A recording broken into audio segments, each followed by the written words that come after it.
আমার এদিকের অবস্থা খুবই খারাপ।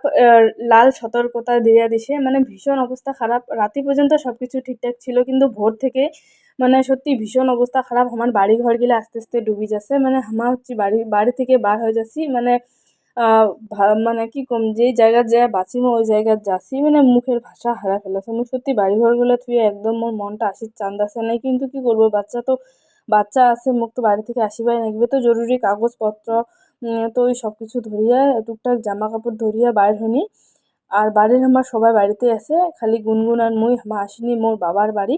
আর আমার এদিকের গোটা গ্রামটারে কিন্তু সমস্ত বাচ্চা বুড়া বুড়ি সবাই বাড়ি থেকে মানে আহ ডাঙা জায়গা চলে যাচ্ছে উঁচু জায়গা। মনে হচ্ছে আজ তিস্তা ব্যারেজের মানে সমস্ত গেট খুলে দিছে। তিস্তার খুবই ভয়ানক একটা রূপ মানে বাইর হয়েছে। জানো না, ক্ষয়ক্ষতি অনেক হবে হয়তো। ভগবানের কাছে প্রার্থনা করছো যাতে সবকিছু মানে ঠিকঠাক থাকে আর কি। যেরকম করে বন্যা হয় ওরকম করে বন্যা হোক, ঠিক আছে। কিন্তু যদি একবার বাঁধ ভাঙে, সত্যি আমার বাড়িঘর গিলাও একটা চিহ্নও নবান নাই। সত্যি ভীষণ খারাপ লাগেছে আজি।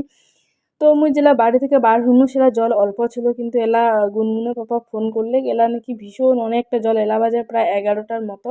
মনটা ভীষণ খারাপ, একদমই ভালো লাগছে না কিচ্ছু। তো তোমার সবাই আমার জন্য অল্প প্রার্থনা করেন যাতে সবকিছু স্বাভাবিক থাকে।